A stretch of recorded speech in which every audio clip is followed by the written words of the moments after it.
mereka budak Melayu, but mereka bercakap dalam Cina. So bila melihat, saya tak faham. Coach, tahniah di atas kejayaan menjadi juara kejohanan, and apa yang coach dapat lihat daripada pertandingan kali ini? Terima kasihlah atas ucapan tahniah kepada pihak Kelab Golden Bull. Apa yang saya lihat ni perkara yang bagus lah untuk peringkat akar umbi Malaysia Chinese, di mana kita nampak semua pasukan daripada negeri-negeri masing-masing datang dan mengambil bahagian.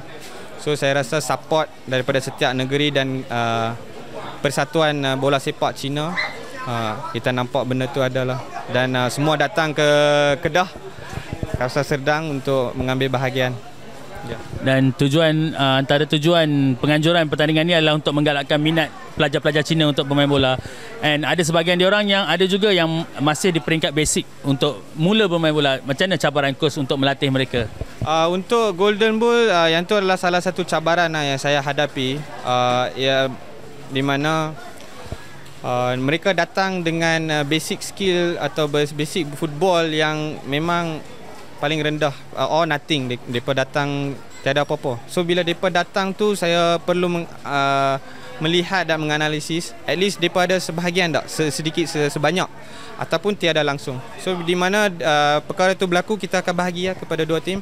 Satu kita tarik kepada budak-budak yang boleh bermain, dah basic dan tiada. So lagi satu cabaran yang saya hadapi adalah pertuturan. Okey, mereka datang dari sekolah perkampungan, dari luar bandar, dan kebanyakan mereka bercakap dalam bahasa Cina, dan saya datang dan bercakap dalam bahasa Melayu.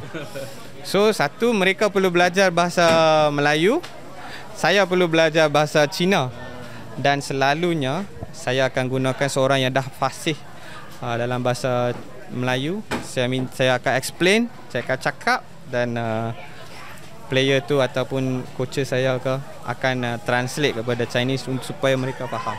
So yang itulah antara cabaran yang saya hadapi. Dan yang menariknya, antara syarat untuk menyertai pertandingan ni, dia perlu ada campuran kaum lain juga yang boleh bermahir cakap Mandarin. Apa positifnya syarat itu pada coach?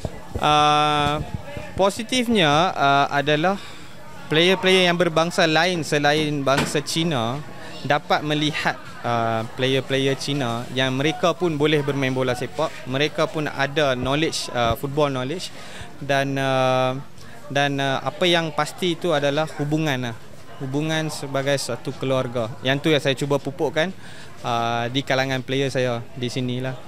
Kalau kita tengok zaman 80-an dulu, memang pasukan kebangsaan tu muhibah. Ada Melayu, India, Cina. Coach sendiri mengharapkan situasi itu kembali. Sudah semestinya lah kita semua sebagai rakyat Malaysia, kita nak melihat semua dari peringkat akar umbi. Kalau kita boleh start dari peringkat akar umbi, kita akan melihat perkara tu jauh lah. Dan kita semua, setiap rakyat Malaysia mahukan satu pasukan muhibah, dan akar umbi adalah tempat yang paling tepat lah, yang paling bagus untuk memulakan. Dan peraturan yang mereka beri itu adalah bukannya semua Cina, tapi boleh membawa pemain-pemain berlainan bangsa yang boleh bercakap Cina.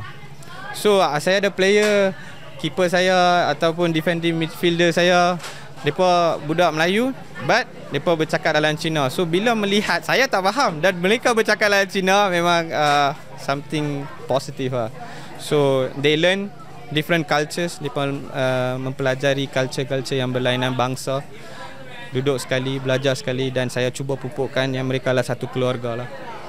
Last sekali coach, sebab coach sebelum ni pun bersama dengan Akademi Wira Muda juga, and memang aktif lah dalam grassroots punya scene kan.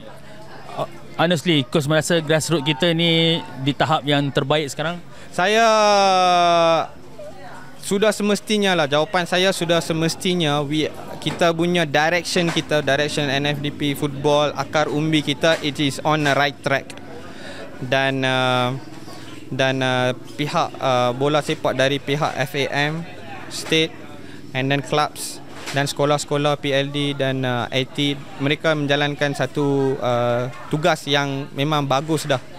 Dan sekarang kita nampak kalau contohnya di MCFA punya persatuan bola sepak Cina mengambil akar umbi, melihat akar umbi sebagai satu platform yang betul lah. So everyone are taking the right platform, dan kita punya akar umbi is on a good direction, on the right track lah.